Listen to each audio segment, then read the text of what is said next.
Hello and welcome to the Bober Academy Football Podcast. I'm your host, Chris Bober, 8-year NFL veteran, 4 years with the Giants, 4 years with the Chiefs, and I had the distinction of starting a game at every position on the O-line.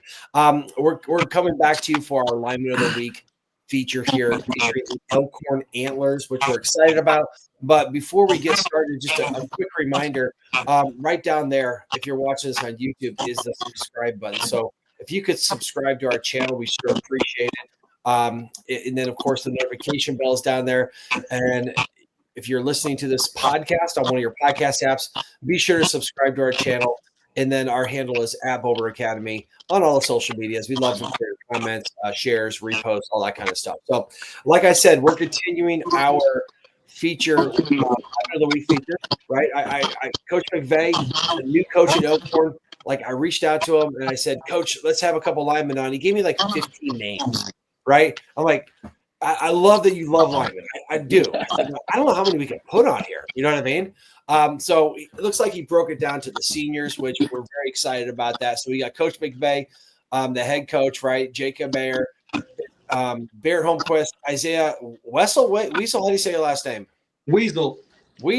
All right, I'm sure you get a lot for that. And then, of course, Kevin Kubicek on here. We're excited to have you guys. Thanks for coming on the podcast. Man, thanks for having us on. Yeah, thanks for having us. Thank you. Awesome, man. Now, this is one of my favorite weeks of the year just because I'm a huge Antler fan, right? Both of my kids graduated from Elkhorn. You know, I'm a South Omaha guy, but when I got done playing and we moved back here, I ended up in Elkhorn, and my kids went to Elkhorn High, had a great experience. Both of my kids got to win state championships. My son was a captain on the 2020 team that won, and then my daughter won a state championship at dance there. So huge impact on our lives. So I love what the Antlers do. I love everything about them. They kind of have this, old school mentality, kind of old Elkhorn, man. It's really cool. Right? There's more Elkhorns out there now, but there'll only be one Elkhorn High, right? So I love having the Antlers on. All right, Coach, let's talk about obviously your first year coming over, coming into a historic program. A lot of tradition and things like that. Let's talk about the 2025 season. And, obviously things haven't kind of gone our way as far as maybe the win-loss column, but, there's so much more that goes on with trying to like build a team and build a program. Let's talk about the Antlers when you got here and kind of how far you've come so far. Yeah, when taking the job and looking at everything Elkhorn's done, because there's a list, right? And it's a huge list. And I think just kind of looking at that and kind of that tough, hard-nosed mentality that Elkhorn's always had. Like you brought it up. I've said it multiple times. Old Elk, like this is it. This is what we do. And then just kind of putting our subtle spin on it. We want to run inside zone. We want to run counter, and we want to be physical in our run game. And I think that's one of the staples that we want to put in and we want to do. And I think that's something that's been in their offense. It's just how we line up is a little bit different.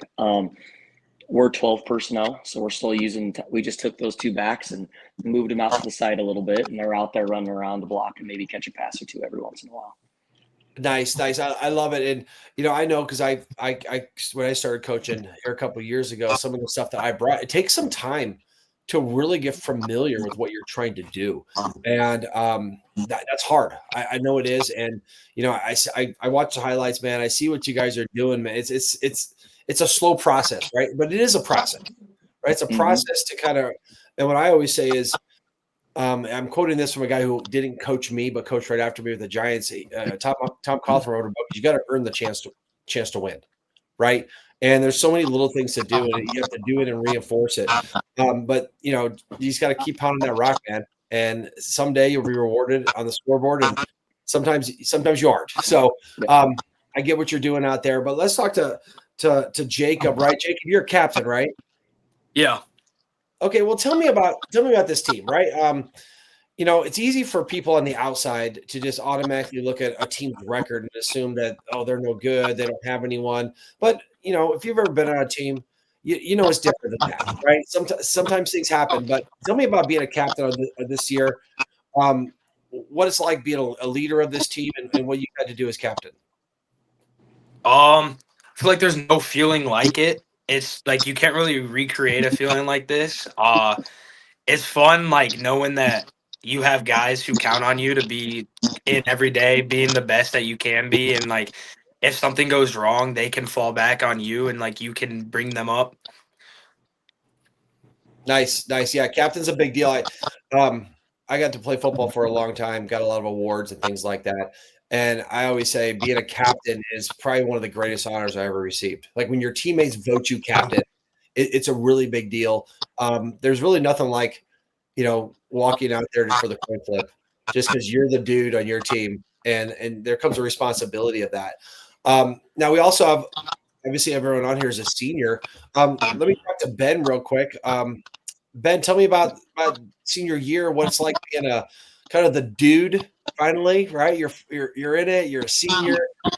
Tell me about kind of being another leader on this team. You're talking to me here. I said Ben. Okay. Yeah. Quick story behind this, right? We've known the Kubiceks forever. So his brother Ben is who I know. I'm talking to Kevin. I apologize. I'm sure that happens to you. From time to time. Oh, but Kevin, tell me about being a senior for the Antlers. It's great because, growing up in Elkhorn, you're around it. As a little kid, you're at the games. You come as a freshman, and you're learning under the bigger guys. And then once you finally get that opportunity, it's so much fun knowing that, like, you're just playing with your buddies, and you've been doing it with them for a long time. Nice. Yeah, it's so fun kind of doing that together, seeing you guys. Now, Isaiah, I'm going to ask you the question here. And I initially saw you on there. I tell you had some scrubs on, but looks like you're just chilling out there at home, man. Tell me about senior year. What's going on senior year? What's it like kind of being a senior on the Antlers? I mean, it's amazing. I would not want to be in any other program than in Elkhorn, just because I think the way that we do everything is just so much different, and the mentality you go out there with every day is you're just gonna win every rep, win every play, and getting to be a starter on both sides of the ball. It's a blessing, man. I love it. I think that I'm doing my best job to try and lead everybody else into like showing them like this is what it's all about, and when you get the opportunity, make the most of it. Nice. Okay. Lastly, we'll go to Barrett here. Barrett, you're the center, right? I was moved to guard. Oh, you're guard. Okay. But obviously you've been around for a while. You've been doing that. Tell me about like the tradition you guys have at Elkhorn on your line. Just the tradition we have is just, pounding the rock, being able to do the little things right, every single play, and just this being the first year with new coaching staff and everything, just setting the expectation, setting the standard for years to come. Nice. And I think, Coach, you can probably say this, the seniors are coming in your first year. They're kind of like your ambassadors, right? And every coach comes in, they have a way of doing things. And all the teams I talked to, I know Elkhorn had done this in the past, usually you have like kind of a theme or a saying, right? What about you're coming as a new coach, right? And a lot of expectations, but let's put all that aside and say, like, what is your message to your team? Like, do you guys have like a slogan, or what do you want to get across to your guys every day?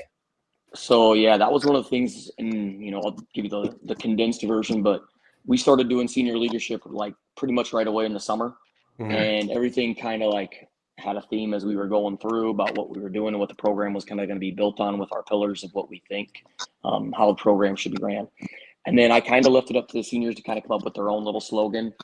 And then I had some ideas along the way because, it's the first time through. And then we voted on it from every senior to every assistant coach. And we kind of came up with the idea of leave no doubt. And that's what we're kind of about is at the end of the day, you want to look back at it and say that you didn't leave anything on the table. You finished it. You did your work, and you gave it all you had.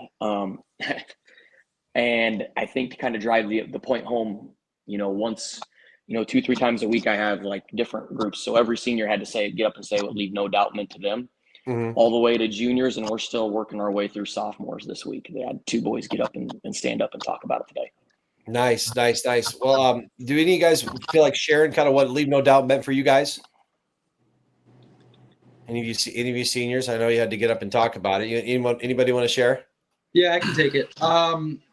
When I talked about leave no doubt, is what it meant to me was looking at the guys next to me and not doubting any of their abilities, and I'm just going to do my job and trust that they're going to do theirs, and we're all just going to take our best step and play our best every rep, every down. Nice. I think that's a good message. Anybody else have a good insight on that?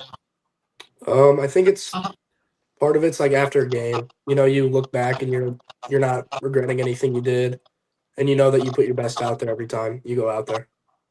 Nice. Yeah, it's hard to kind of explain to guys that you guys are seniors and this might be the last time you ever play football. Put a helmet on, man. And I got to do it for a long time, and I still wish going out to practice every day I could put a helmet on and I kind of throw my guys around a little bit just to show them I still got it. But it's a senior year, man. It's a big deal. Senior high school football is a really, really big deal. So that's awesome. Thank you for sharing. I know you guys are doing a great job with that. All right, Coach. I know you mentioned a little bit, and I know some of these guys probably play defense, but we're going to skip over defense because I'm an offensive guy, man. I know. I figured that too. Even though that's where my bread and butter is, but that's okay. But as a head coach, man, you got to be in charge of all of it. Tell me about the Antler's office. Like, what do you guys do? What is your kind of what do you want? Our identity? Identity. Yeah, our identity, and these guys ought to know it too because we run identity plays every single day. Yeah. They get time on it. So like our big identity is inside zone. That's where we want to hang our hat. And how we block our inside zone's a little different. It's a little bit more nuanced. These guys are used to it because they've heard me harp on splits, harp on steps, and making sure those details are ironed out in and out. That being said, and I touched on it very, very gently, was our other run scheme. We need to have a gap scheme, so we're going to run counter. And how we do our inside zone and counter scheme, it's going to be red. But at the same time, there's some little nuances we can do with those tight ends because that's what I coach. Yeah. And those H's to where it's red and not red, and then where we're moving guys to help aid in the block scheme. And I think that's something that, credit to these guys. These guys, every other offensive player gets a band to tell them where to go and where to step. And I know Jacob's still dreaming of me giving him one so he can look cool out there with some drip, but they just got to know their plays and take their steps, man. There's just identity to O-line. It's just hard-nosed downhill. Let's get going. So that's kind of where we're at with that. Well, now, when you guys run your inside zone, are you usually running like a zone read, or are you running RPO off it? What do you guys? So we'll zone read it, and then depending on if we want to just make sure it's a give, we'll take the tight end or our H and cap it, or we'll slice, or we'll bluff him around. There's some little things that we do to kind of give us a numbers advantage depending on what we want to do that week. Nice. So you can kind of, like you said, you come in here, you're teaching them that it's a new concept. Right. And it's a little bit more intricate than just like hand the ball off and you can block him. Right. You're going to arc the backside tackle. You're going to send him down. You can, like you said, send an extra blocker there. But inside zone allows you to do so many things. But you got to learn how to do inside zone first. Right. Yeah. Before we started having the little things, it was like, hey, here's inside zone. Let's do this on repeat. Yeah.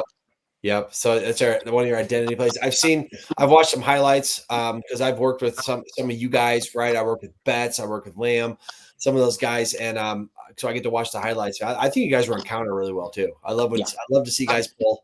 I love to see guys in space like that. So I love it, man. It's a play that is a featured play. That's really, really good stuff. So Jakob, being the captain, you get to go first, man. Tell me about your offense. What do you like about it? What's your bread and butter for the offense? Oh, you just said it. Counter. That's the play, dude. I like getting out in space, getting a pole, and just getting to run downhill and hit someone. Nice. So, and are you the kick out or the lead guy on counter? Oh, lead. Yep. So you're the guy. Am I the lead? He's kicking it, and then they're coming around. Yep. Mm-hmm. Yep. I like it, man. So you just like to get out and pull down. I've worked with some of you guys here, but I love counter because you can go and really kind of get a guy really good. But also if you do it right, you can also not miss too. So it's kind of an art pulling on counter or trap or things like that to where you kind of gather yourself a little bit so you don't miss, but you still get that. And then of course you got to run your feet after you make contact. That's always the big deal. All right. What else, guys? What else do you like about your offense? Anyone else want to jump in? Tell me what they like. You got counter, we got inside zone. What else you guys got that you really like? I like the inside zone and the working up to backers and passing off dudes is like when you see it on film and it's working perfectly, it's a great feeling to see that. Yep. Anybody else got a favorite? Inside zone's a big one. Yeah, I agree with Kevin. I like the inside zone to be able to not just be you're in this one guy, just being able to read what the defense is doing and be able to either go up to back or stay on your guy. Nice. Nice. And the crazy thing about inside zone is depending on where they line up and how they play it, you can block it. You're going to the same guys, but you use different technique, right? Like we've been playing a lot of odd front teams recently, and we've been really trying to take that double team, and if he's playing head up to where he's trying to take up space, trying to really put that guy in the other gap, then you can fine, right? But that takes technique, right? You got to have be low, you got to get him down the hip, right? And if you get that hip, you move him over, then you can get him up and you create a hole. So Well, the biggest thing I know we've been working with our front teams is making sure we're staying square still. We can't be turning our hips. We got to stay square, working our track. And that's one of the things I think we've been really pushing, because we're playing an odd front team this week as well. So, yeah. it seems like everyone's going to play odd fronts. And if I was coaching defense, I'd run an odd front too. It gives you a lot of different options. And those head up guys, they mess up fits for linemen. You know what I mean? So you got to have a little bit advanced technique to go against those O guys. And those zero nose, that head up fours, those guys create some problems. All right, Coach, I'll let you start this one. Tell me about the other. We're going to talk about the O-line specifically in a second, but tell me about some of your skill guys, right? Tell me about who you got throwing the ball, running the ball. What do you guys got going? Yeah, right now, so junior quarterback Barrett Clevenger for us. I think can give us a little bit doing a really good job. I think we put a lot of pressure on. Like, these guys have no idea, because we would sit and install the offense, they're running 4 or 5 plays. But the quarterbacks, not just Barron, but I know Aiden as well, Oliver, they probably sit in the weights and training stuff for like hours on install. Like, hey, this is just for even run game to pass game, from a horizontal read to a vertical read. And when we're trying to do a completable play to an unbelievable play, what are we looking for? And I don't know if our whole team really even understands how much pressure is on the quarterback, because whereas we're a banded system of here's your job, execute type situation, the quarterback just knows the play and reads it all. Yeah. So I think that there's been a ton put on their plate, and I don't know if they necessarily get the credit. I don't know if the whole rest of the team even understands how much has been put on their plate. Coming up with that, Wyatt Worley's a pretty steady running back, Mr. Consistent, I would say, on our offense. Really happy with the way, Coach Schwartz has got him to play throughout.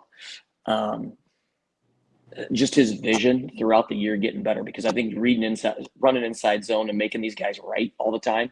Yeah. And he's been, I would say, little things, seeing cut back lanes when he needs to hit it, things like that we all understand, that Wyatt's now starting to just really see. So that's one of the things that we're excited for. And then, like you said, counter. When me and Coach Anderson, our offensive coordinator, started to really sit down and make this happen, I was like, I want 2 plays, inside zone counter, and that's going to be our bread and butter. We do mix a little outside zone, but, we'd rather get downhill on guys. Wide receiver-wise, really 3 guys kind of carrying the load for us in that spot. They were pretty even there for a while. I know Matt Ott and Camden Carl were probably both sitting right around 200 to 300 yards, over that, probably about 350 a piece, pretty even. Those are our 2 wideouts. We got a sophomore, Isaiah, who's getting in the mix a little bit as well.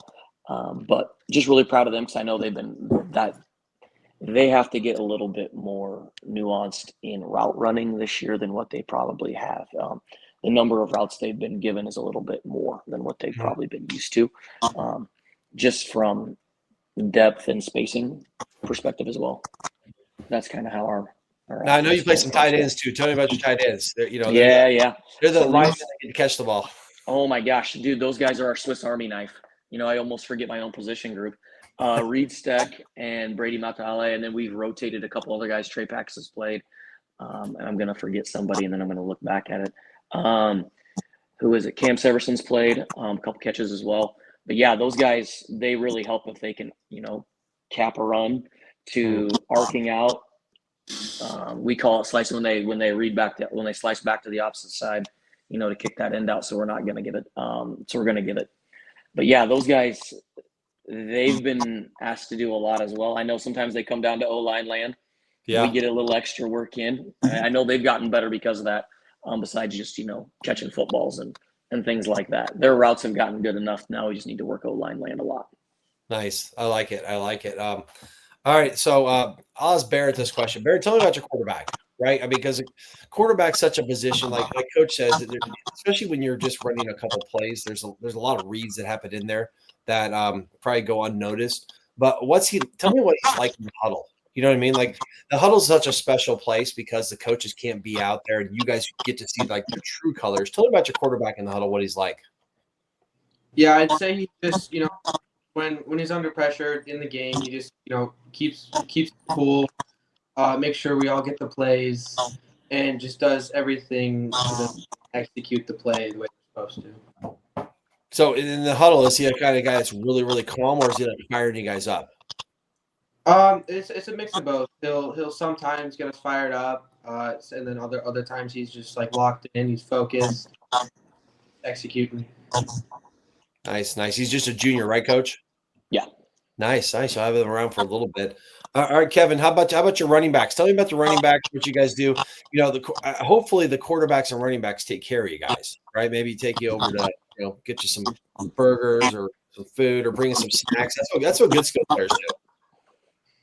Wyatt, he just shows up and runs, dude. I mean, there's some plays where it looks like it's over, but he somehow bursts out for another 5 yards, and he just keeps going. And he doesn't complain or get mad at us. He just keeps working and puts his head down and goes. We love it, man. Never complains, never does that, never ever backs away from a challenge, things like that. All right, Isaiah, tell me about some of your skill guys. Who do you think stands out for you guys on offense? On offense for skill guys, I would say Reed Steck especially. I don't think we use that guy. I mean, we use him. He's a great blocker, but when that dude gets the ball in space, I think it's special. Watching him get going because he used to play running back a couple years ago, and watching him play tight end and grow as a tight end, it's been real fun to watch. Now, is that Hayden Steck's little brother? It sure is. Oh man, Hayden Steck was a dude back a couple of years ago. Man, he was a heck of a football player. So that lineage is strong with that side. All right, I'm going to give the captain the last word here before we kind of sign off and do that. Jakob, tell me about your guys. Right? Tell me about the O-line. Tell me about. I'm going to let you give the last one from the players. I'm going to give Coach's version of this, but Coach is going to give me the good version of who plays what. Tell me some dirt on these guys, man. Like a funny story or, kind of how you guys interact. O-line's a tight group, man. There's some weird stuff that happens that let's keep it a little, PC. But tell me something good about the Antlers O-line. We all get along so well, and I feel like we've never really had a day where it's like we're like down on each other. You never really see that with us, and we kind of just everybody gets along to the point where it's like we don't have bad days. I feel like we're always just no matter if something bad happens, it's like next play mentality with us, and we all just get along, and it's really fun just watching us like learn something so fast and then just pick up on it and block it and block it and block it to the point where it's like second nature for us. Nice. But anything interesting that you think the world needs to know about some guys in your line? I mean, Captain gets that, man. He gets to tell us. I don't really know. I can't really think of anything just off the top of the head. He's being too nice, man. I don't know. I think there's some more dirt. Okay, I'll let you guys. Anyone got anything funny about your guys? Tell me a funny story, funny nicknames, funny occurrences. Who smells the worst? Who probably Schmitty. Well, I could tell you something. These boys, they've gotten to see the whole build of how the program was going. I don't think any of these boys would ever go to the zoo again, though. Something tells me that they. Oh man, dude, that thing was rough. Everybody loves going to the Henry Doyley Zoo around Omaha, but I don't think these boys would go for a couple of years now. I don't know. Anybody want to touch on that one? Oh, we're scarred, man. I don't want to see a zoo for a while. It might have been the worst day of conditioning that you can imagine. At the zoo? I know, right? McVey, you gotta walk him. McVey, you gotta walk him through this. Come on, you can't just tell him the zoo. Well, it's a little thing, and I'm not gonna own it. I got it from somebody else, but when it's conditioning week, we got to see, test our mentality of how tough we want to be, and so There's a pretty big hill over by Elkhorn I saw, and I've heard kids used to run up it. I mean, you could maybe ask your son too, but we just added some little wrinkles to it this year as far as, some zoo animals go, and maybe we got to see how tough we were. I don't know, you guys. Like, we did some bear crawls up it, some stuff like that. All I know is these boys have never done anything like that, but that'll be a subtle little tradition we keep. I like it. I like it. I like it. And if you guys want to have that as an inside story, I think it's great. I think you create some intrigue there. Coach, finish us off. Tell me about your linemen. Okay, you can just. I mean, we got 4 of them on here, but tell me about these guys and some of the other guys you got contributing. Well, one, I would just say how proud of them I are, because we've asked so much of them, because it's been different from like more of a man block scheme. I think that they've been used to a zone, and then honestly, when we do run counter now, like all the line calls that they probably never even had. Like, I don't know if they had line calls before these guys could talk about it, but the amount of line calls they have now and make are pretty significant. As far as pass pro went, I know we didn't touch on that at all, but I know as far as our pass protections went, they've done a really good job as far as picking that up too. And I'm just proud of them. And for these 4 boys that are sitting here right now, young men, leading those young bulls that you talked about, hey, Eli, this is how we do things. Hey, Liam, this is how we do things. I think that I've been most proud of them for that as well. Nice. Well, you got a heck of a group, and sometimes you're part of building something that is going to last beyond you guys, like a legacy, right? So it sounds like that's what you guys are doing. You're going through this process that isn't easy, right? It isn't easy to have change. It is easy to evolve into something and see a coach's vision. So I know you guys got obviously a tough schedule coming up, a big one in Bennington, right? But there's a beatable team. You got a couple other teams that I would just say that hopefully you guys get to be the guys that knock someone off, right, and go out there and shock the world and make them feel what it's like to play against the Antlers. Because no matter what, if any Elkhorn Antler team I've seen for a long time, they play a physical brand of football. And sometimes you get rewarded with the W on the scoreboard, sometimes you don't. But they got to feel when they play the Antlers. So I just want to wish you guys the best of luck the rest of the year. I know you guys play this Thursday night, so I'll see if I can jump out there and see you guys. I love the Antlers, man. I want to hear that fight song, right? I have dreams about that fight song being played because we got to experience it on a really high level. It was a lot of fun. So, again, I just want to wish you guys the best of luck. Go Antlers, man. I appreciate you guys and keep putting in the work, man. I promise you, whether it pays off for you guys this year, down the road for your guys the rest of your life, you're going to remember stuff like that Zoo Day and all the stuff you put in, and just enjoy every moment you got, right? Enjoy your senior year of high school football. It's one of the best times of your life, and I'm proud of you guys for putting in that work. So thanks for coming on, guys. Just before I take off, just remind everyone, of course, subscribe to the YouTube channel down there. Subscribe to our podcast, and then at Bober Academy is our handle out there. So we're going to publish this here soon. Share with all your friends, your mom and grandma, and all that kind of fun stuff. So again, thanks for coming on, guys. I really appreciate it. Best of luck the rest of the season. Thank you, sir. Thank you. Thanks.